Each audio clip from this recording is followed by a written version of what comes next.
Hey everyone, it's Reba. If you're new here, I live in San Francisco and I love reading, book shopping, and libraries. San Francisco is a very literary city. Many famous authors have lived or spent time in this city, leaving behind a rich history. In addition, we have a wonderful library system and many incredible bookstores. In this video, I have created a literary-inspired route that takes you to some of my favorite spots in the city. It's designed so you can do it all in one day, and I think it gives you the most bang for your buck. It by no means includes every bookstore or literary landmark, so please feel free to drop your favorite spots and bookstores in the comments below so that this video can be a great resource for others. It is a Reba Reads day, which means I've included lots of walking, public transit, and some libraries.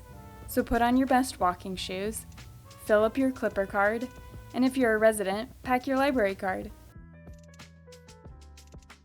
The first part of the trip begins in North Beach, San Francisco's Little Italy. Make your way to Caffe Trieste. Caffe Trieste was opened in 1956 by Papa Gianni, an Italian immigrant who brought the first espresso coffee house to the West Coast.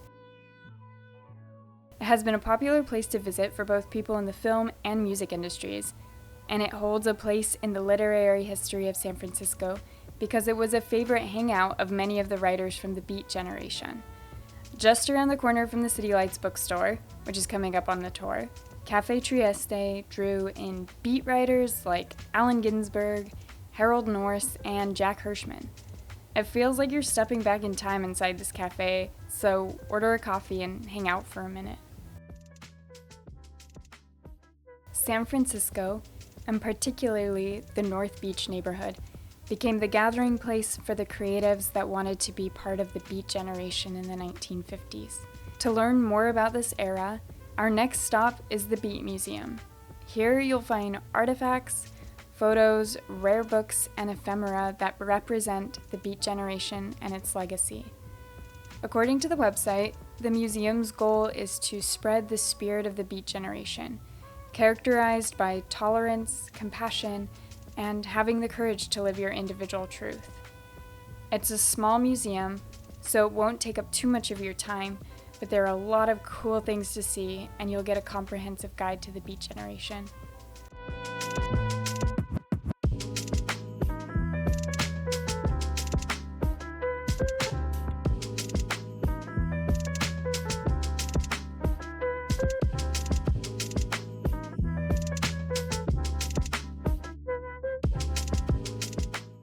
When you're done looking around, you can check out the bookstore at the end. You can purchase books written from the thinkers you just learned about, as well as books that are in conversation with the Beat generation's philosophies. Tickets to the museum are $8 and it's closed Tuesdays and Wednesdays. Across the street is the iconic City Lights bookstore, one of my absolute favorite bookstores in the city and the next stop on the tour. Founded in 1953 by Lawrence Ferlinghetti and Peter D. Martin, the store was meant to subsidize the magazine publication that the two started and be a literary meeting place. Ferlinghetti also launched a publishing wing, starting with a collection called the Pocket Poet series, famously publishing Howl and Other Poems by Allen Ginsberg. Today, the bookstore has expanded to host books in numerous genres and spans 3 floors. You can easily spend several hours here if you're not careful. City Lights still operates its publishing wing, and you can shop from that collection while you are here as well.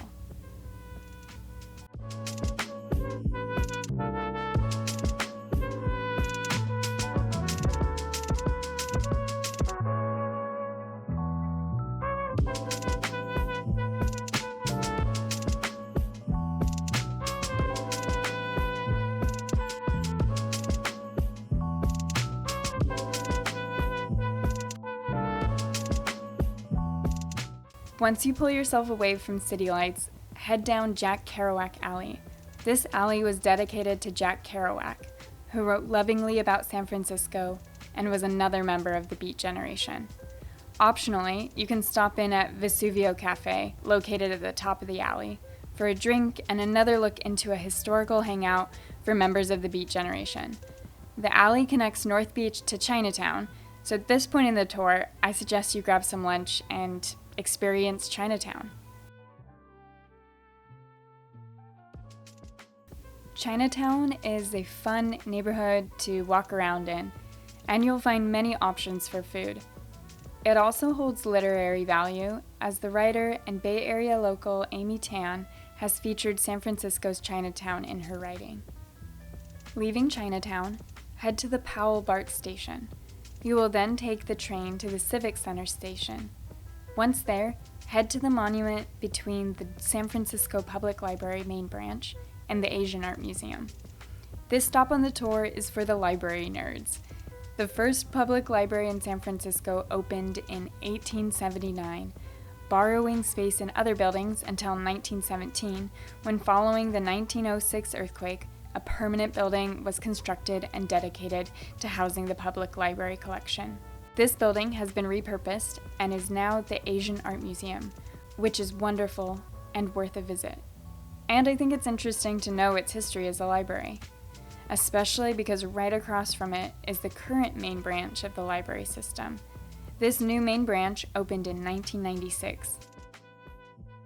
I visited it for one of my library vlog videos, which you can check out for more footage of this fantastic asset to the community. According to the website, the SF Public Library System has the second most libraries per square mile in the country, and that makes me so proud. From here, walk to Market Street and take the 7 bus towards Ocean Beach. Get off at Haight and Clayton. The next stop is the Park Branch Library. This little building is the oldest existing San Francisco public library building, having opened in 1909. I love these little neighborhood libraries, and I especially liked the mural of the sky painted on the ceiling of this one. Around the corner is Haight Street of the famous Haight and Ashbury neighborhood, which was the epicenter of the 1960s hippie movement. You end up walking by houses where the Grateful Dead and Jimi Hendrix once lived, which makes this neighborhood a hot tourist attraction. But I think it's a great place to shop when you visit because there are a ton of thrift stores, there's Amoeba Records, and my favorite part is that there are 3 fantastic bookstores right down the street from each other. First, head to Bound Together, the Anarchist collective bookstore. It opened in 1976 inside of a drugstore, but moved to this location in 1983. It is still completely run only by volunteers, upholding a democratic system and an anarchist attitude against hierarchy. Their inventory is focused on anarchist and counterculture literature, as well as zines and independent publications. They also have a section that supports the Prisoners Literature Project. Such a cool store that has been supporting the community for years. Definitely visit this one. Afterwards, walk down the street to Borderlands Books, which recently moved to this location. This store focuses on sci-fi, fantasy, and horror. You can find both used and new editions here.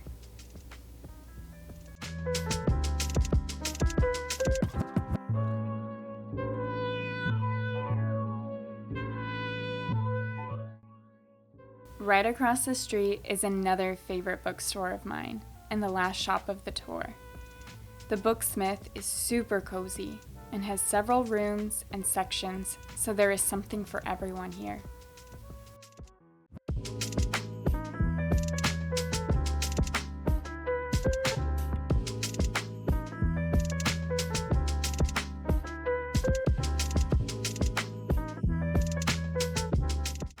I imagine you'll be hungry at the end of this day, and you'll have several options for food if you stay in this neighborhood. If you want to know where I'd go, I'd tell you to check out Cha Cha Cha for the best Cuban tapas in the city. That wraps up my Reba Reads literary day in San Francisco. Like I said, I couldn't fit in every bookstore or literary spot all in one manageable day, but I think this shows off a lot of the character and spirit that makes up this beautiful city.